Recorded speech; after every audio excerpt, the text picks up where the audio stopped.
প্রশ্নটা করে দলের মোদীকে দরকার, অমিত শাহকে বলা দরকার যে তোমরা 370 ধারা বাতিল করেছো, তোমরা নোটবন্দির পরে বললে যে কাশ্মীরে আর জঙ্গি কার্যকলাপ চলবে না, তাহলে এত বড় কাণ্ড কি করে ঘটলো?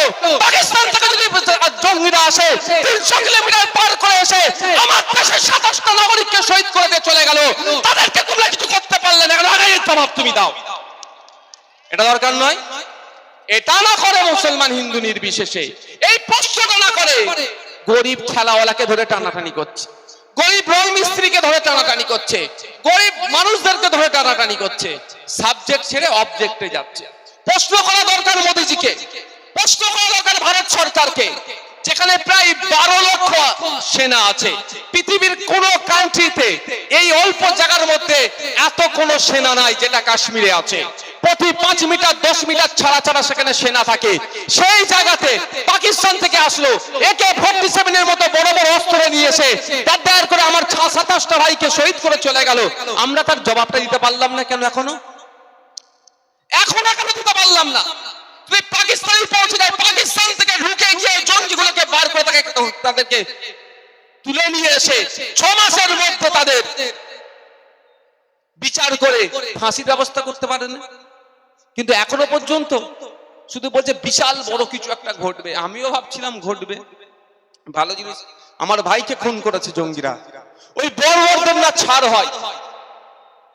আমার বোনকে বিধবা করেছে, আমার ভাইজিকে বাপারা করেছে, আমার ভাগ্নিকে বাপারা করেছে, আমার ভাইকে বাপারা করেছে, আমার ভাইকে পিতাহারা করেছে। এই বড়দের একটাও না ছাড় পায়। শুনছি বড় কিছু একটা হবে, ভালো কথা, আমরাও চাই হোক।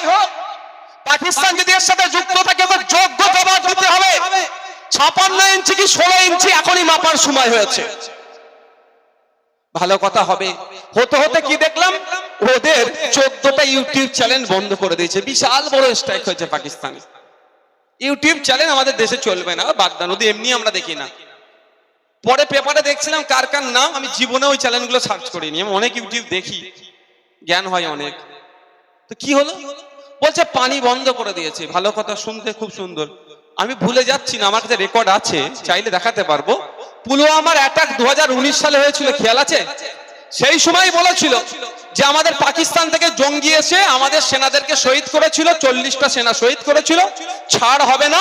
আমরা আর পাকিস্তানকে পানি দেবো না, পাকিস্তানের চাষবাস কিছু হবে না, বেটাটা না খেতে পেয়ে মরে যাবে। আমি বলছিলাম ঠিক আছে, ছাড়া হবে না। যে দেশের মানুষ এসে আমাদের দেশে বিশৃঙ্খলা করবে, আমরা শান্তিপূর্ণ ভাবে আছি, আমাদের মধ্যে অশান্তি লাগাবে, তাদেরকে আমরা পানি দেবো না। ভালো কথা। কিন্তু তার 6 বছর পরে কি দেখলাম, আবার বলছে পানি দেবো না। তাহলে মধ্যখানে পানিটা কে দিল? 2019 সালে বলেছিলেন পানি বন্ধ করে দেবো, দেওয়া হয়েছে। আবার এখনো বলছেন পানি বন্ধ করে দেওয়া হবে। তাহলে মধ্যখানে পানিটা চালালো কে? কেমন চালালো জানেন? আপনাদের এখানে একটা মাল আছে, নামটা ভুলে যাচ্ছি গো, দেখো ওটা প্রসঙ্গটা পরে আসছি, ওই নামটা মনে পড়লে আমি বলছি। তো ভুলে যাচ্ছি গো নামটা, কদিন আগে দেখছিলাম। আচ্ছা আসলে বলছি। তাহলে 2019 সালে বললো কি পানি বন্ধ করে দেবো, আবার 2025 বলছে পানি বন্ধ করে দেবো। তাহলে মধ্যখানে চালিয়েছে কে? নিশ্চিত ভাবে বিনা দাওয়াতে গিয়ে পাকিস্তানের যিনি বিরিয়ানি খেয়েছেন তারই কাজ হবে, তারই কাজ হবে। সে কে? সেটা কে? বিনা দাওয়াতে যে পাকিস্তানের বিরিয়ানি খেয়ে এসেছে। আর শুভেন্দু অধিকারী যে কাঁথিতে চিল্লাচ্ছে পাকিস্তানের বাচ্চাগুলো বাড়ি আসুক। আর দম থাকলে বর্ডারে গিয়ে বলুক না, দম থাকলে বর্ডারে গিয়ে বলুক। আর ওদের সরকার চলছে, শুভেন্দু অধিকারী বলুক 24 ঘন্টা তো টাইম দিয়েছিল যে 24 ঘন্টার মধ্যে ব্যবস্থা নিতে হবে, এখনো পারলো না কেন?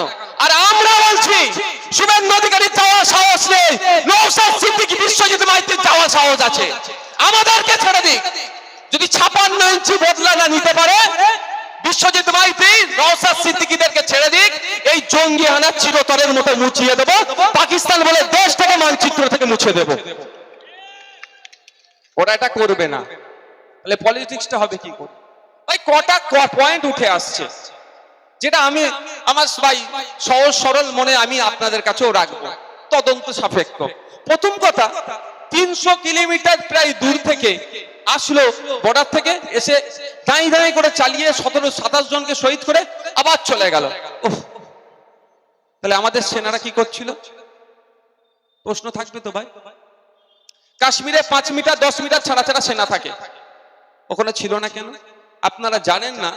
আমি এর মধ্যে আমার এক ভাই যেখানে আমার স্যার সম্বোধন করেছে, ওখানে গিয়ে ওখানে ঘুরতে গিয়েছিলেন, তাকে শহীদ করে দিয়েছে। ফ্যামিলিতে গিয়েছিলাম, আমি তার বাড়িতে গিয়েছিলাম। সব সময় ছবি তুলে পোস্ট করতে না, কিছু জায়গায় কিছু প্রাইভেসি থাকে, মিডিয়াও নিয়ে যায়নি। আমি তার বাড়িতে গিয়েছিলাম, গিয়ে কথা বলেছি, শুনেও আমি অবাক। যে গুলি খেয়ে যখন পড়েছিল প্রায় 2 ঘন্টা বাদে সেনারা এসেছে তাদেরকে উদ্ধার করতে। তো এই 2 ঘন্টা কোথায় ছিল? যেখানে 5 মিটার 10 মিটার ছাড়া ছাড়া ফোর্স থাকে, 2 ঘন্টা কোথায় ছিল? 1 নম্বর পয়েন্ট। দ্বিতীয় পয়েন্ট হচ্ছে, কালকে একটা প্রোগ্রামে গিয়েছিলাম, আমার এক পার্টির নেতৃত্ব, একটা ব্লকের নেতৃত্ব আমাকে বললো, ভাইজান আমি 2 বছর আগে ওখানে ঘুরতে গিয়েছিলাম। সে আমাকে কিছু তার অভিজ্ঞতা শেয়ার করলো। বললো যখন নিচে থেকে ঘোড়ায় চড়ে উপরে উঠছি, নিচে একবার জিজ্ঞাসা করলো, আপ কাহা সে আয়ে হ্যাঁ? ফোর্স। কাহা সে আয়ে, কিস বারে আয়ে হ্যাঁ, কেন এসেছেন, কি জন্য এসেছেন, কোথা থেকে এসেছেন, আইডি কার্ড দেখান, সব চেক করলো। ঘোড়ায় চড়ে উঠলাম, এসে ওই ভ্যালিতে ঢোকার আগে, যে অর্থাৎ ওটা পার্ক আর ভ্যালি, মানে ওইখানে ঢোকার আগে যখন ঘোড়া থেকে নামলাম, আবার ফোর্স চলে আসলো, জিজ্ঞাসা করলো। টিকিট যখন কাটলাম, টিকিট কেটে যখন পার্কে ঢুকতে যাব, ওখানে ফোর্স ছিল, ওই ফোর্স থেকে আবার জিজ্ঞাসা করলো, কোথা থেকে এসেছেন, না এসেছেন, কি করছেন, হ্যান করছেন, ত্যান করছেন, তারপরে ঢুকতে দিল। বলছে ভেতরে ঘুরছিলাম, ওকে যদিও করেনি, মানে ও কাউকে গিয়ে আবার সেনা জিজ্ঞাসা করছে, ভেতরে ঘুরছে, ওর মধ্যে আবার সেনা গিয়ে জিজ্ঞাসা করছে কি ব্যাপার এসছো, কেন এসছো, না এসছো। মানে এত নিরাপত্তা আঁটোসাঁটো। যদি এত নিরাপত্তা আঁটোসাঁটো থাকে, তাহলে ওই জঙ্গিগুলো, ওই বর্বরগুলো ভুকুলো পার্কের মধ্যে গেট লাগিয়ে দিয়ে গুলি চালিয়ে মানুষকে শহীদ করে দিল, টাইম পেলে কোথা থেকে ভাই? প্রশ্ন থেকে যাচ্ছে না? এটা তদন্ত হওয়া দরকার নয়? আমরা দাবি তুলবো যাতে মানুষ না দাবি তুলতে পারে, মানুষ যাতে ধর্মীয় বিভাজনের মধ্যে ঢুকে যায়। ওই জন্য কি করছে, ওই ফলওয়ালাকে যে বলছে, ওই কাশ্মীরের শাল বিক্রেতা উত্তরাখণ্ডে যিনি এসেছেন, তাকে ধরে টানাটানি করছে, ওই রিকশাওয়ালাকে ধরে টানাটানি করছে, এতে গুলিয়ে দিবার চেষ্টা হচ্ছে। প্রশ্ন ওটা দরকার, তোমার আইবি কি করছিল? তুমি পার্লামেন্টের মধ্যে দাঁড়িয়ে বলছো, বড় বড় জ্ঞান দিচ্ছ, কিন্তু আইবি ফেল হলো কেন? ফেল হলো না ফেল করানো হলো? 2 ঘন্টা পরে আর্মি আসলো কেন? তাদেরকে আসতে দেওয়া হলো না, না খবর তাদেরকে পৌঁছানো হলো না? এটা জানতে হবে আমাদেরকে। এটা তদন্ত সাপেক্ষ, কিন্তু তদন্ত করবে কে? 2019 সালে পুলওয়ামাতে আমাদের সেনাদেরকে অ্যাটাক করলো, 300 কিলো বিস্ফোরক দিয়েছে, 40টার অধিক আমাদের সেনাকে শহীদ করে দিল। তখন আমরা আওয়াজ তুলেছিলাম, এর তদন্ত হওয়া দরকার। দুর্ভাগ্য আমাদের 6 বছর হয়ে গেল, আমরা এখনো জানতে পারলাম না আমাদের সেনাদের উপরে যারা অ্যাটাক করেছে তাদের কজনকে ফাঁসি দিল। কোন জায়গায় একটা মনে হচ্ছে জানো কিছু লুকিয়ে যাচ্ছে না ভাই, কিছু লুকিয়ে যাচ্ছে না? তো এই লুকিয়ে যাওয়ার কারণটাই কি? এটাই তদন্ত সাপেক্ষ। তদন্ত করলে উঠে আসবে। আর এই সুযোগটাতে বিজেপি তার ধর্মীয় উন্মাদনা ছড়িয়ে, বিজেপি তার কৌশল অবলম্বন করে হিন্দু মুসলমানের মধ্যে বিভেদ তৈরি করতে চাইছে। আমরা সজাগ সতর্ক থাকবো। একে অপরের প্রতি অবিশ্বাসের বাতাবরণ তৈরি করার চেষ্টা করছে বিজেপি। কোন বিজেপি? এই বিজেপি দলের প্রতিষ্ঠাতা কারা? এই বিজেপি দল কোন জায়গাতে কার গর্ভে জন্ম হয়েছে তাদের ইতিহাস দেখুন। যখন আপনার আমার পূর্বপুরুষেরা, যখন বিনয় বাদল দেশ, যখন আশফাকুল্লাহ, ফুলপুরের পীর আবু বকর, মাতঙ্গিনী হাজরা, গান্ধীজি থেকে শুরু করে, নেতাজি থেকে শুরু করে, ক্ষুদিরাম থেকে শুরু করে বিভিন্ন স্বাধীনতা সংগ্রামীরা মুখ চিবিয়ে ব্রিটিশদের বিরুদ্ধে লড়াই করছিল, সেই সময়ে এই বিজেপি যাদের গর্ভে জন্ম হয়েছে, এদের নেতারা ব্রিটিশদেরকে চিঠি দিয়েছিল, হুজুর আমাদেরকে ক্ষমা করো, আমরা লড়াই করব না, তোমার হয়ে জাসুসি করব। সেই বিজেপি নাকি আজকে নওশাদ সিদ্দিকের, বিশ্বজিৎ মাইতের, লক্ষ্মীকান্ত হাসদার দেশপ্রেমিকের সার্টিফিকেট চাইছে। ওরা আজকে আমাদের কাছ থেকে চাইছে। ওদের পূর্বপুরুষেরা, এই শুভেন্দু অধিকারীর কথা বলছি, এই যে রেখা পাত্র এখন বিজেপি করছে, এদের দিয়ে এখন যিনি যে দলে আছেন, এদের পূর্বপুরুষেরা ব্রিটিশদের হয়ে দালালি করেছে, ব্রিটিশদের চাটুকারিতা করেছে, ব্রিটিশদের জুতো পরিষ্কার করেছে। ওরা আমাদের কাছে নাকি দেশপ্রেমিকের সার্টিফিকেট চাইছে। দুর্ভাগ্য আমাদের, আপনি আদিবাসী, আপনি আপনার পূর্বপুরুষের লড়াইটাকে ভুলে গিয়েছেন। আপনি দলিত, আপনি হিন্দু, আপনি মুসলমান, আপনি আপনার পূর্বপুরুষের লড়াইটাকে ভুলে গিয়েছেন। ব্রিটিশদের বিরুদ্ধে কি লড়াই করেছে, এই আপনি আপনার পূর্বপুরুষের আত্মত্যাগ, আত্মবলিদানটা ভুলে গেছেন। সামনে যে সাবজেক্ট নিয়ে এসে দাঁড় করাচ্ছে, আপনি মনে নিচ্ছে হচ্ছে এইটাই হবে। নিজের পূর্বপুরুষের আগে লড়াইটাকে দেখুন, কি লড়াই করেছিল দেশের জন্য। রেশমি রুমালের ইতিহাস দেখুন। আমি একটা জ্বলন্ত উদাহরণ দিয়ে আমি অন্য জায়গায় আসবো, অনেক কটা টপিক আছে আজকে। রেশমি রুমালের ইতিহাস দেখুন, ওটাও ছেড়ে দিন। দিল্লি ইন্ডিয়া গেট 93,000 মতো শহীদানদের নাম লেখা আছে, যারা দেশের জন্য জীবন উৎসর্গ করেছে। অনেক আছে ওই 93,000-এর মধ্যে 61,000 শুভেন্দু অধিকারী, যাদেরকে আর চোখে দেখছে, তাদের নাম শুনলে শুভেন্দু অধিকারী নাক ছিটকাচ্ছে। দিলীপ ঘোষ, যাদের নাম শুনলে নাক ছিটকাচ্ছে। তাদের অর্থাৎ মুসলিম সম্প্রদায়ের মানুষ আছে, এটা শুভেন্দু অধিকারীও ভালো করে জানে। আর ওই 61,000-এর মধ্যে 50,000 মাদ্রাসা পড়া ছেলে আছে, তাও ভালো করে জানে। মাদ্রাসা পড়াকে ওরা সহ্য করতে পারে না। ওই 190,000 ইমাম উলামাদেরকে এরা ফাঁসি দিয়েছে ব্রিটিশরা। কিন্তু ইমাম উলামারা, আপনার আমার পীর আবু বকর সিদ্দিক রহমাতুল্লাহ আলাইহি থেকে শুরু করে, সেই সময় দেওবন্দ সিলসিলা থেকে শুরু করে, সেই সময় যারা আকাবেররা ছিলেন, তারা দেশের জন্য লড়াই করার জন্য, ব্রিটিশদের বিরুদ্ধে লড়াই করার জন্য তারা বারবার মানুষকে উৎসাহিত করেছেন।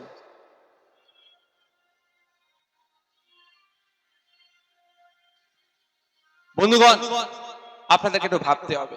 কাকে কান নিয়ে চলে গেছে বলে কাগের দিকে তাকাবেন না, নিজের কানে হাত দিয়ে দেখুন আছে না নেই। আমি একবার চিন্তিত নয়, এইসব বলছি হ্যান তান, কে দেশপ্রেমিক দেশপ্রেমিক নয়, আমি ওদেরকে পাত্তাই দিই না, আমি ওদের কথার উত্তরই দিই না, কারণ আমি জানি কার খানদান থেকে আমি। আপনি দেখুন, আপনি কার রক্ত আপনার গায়ে বইছে। যারা প্রশ্ন করছে আপনি দেশপ্রেমিক কি দেশপ্রেমিক নয়, তাদেরকে চেক করুন আর নিজেকে চেক করুন। আপনি চেক করে দেখুন আপনার দাদু কে, হাফেজ মির নিসার আলী, তাই তো নাকি গো?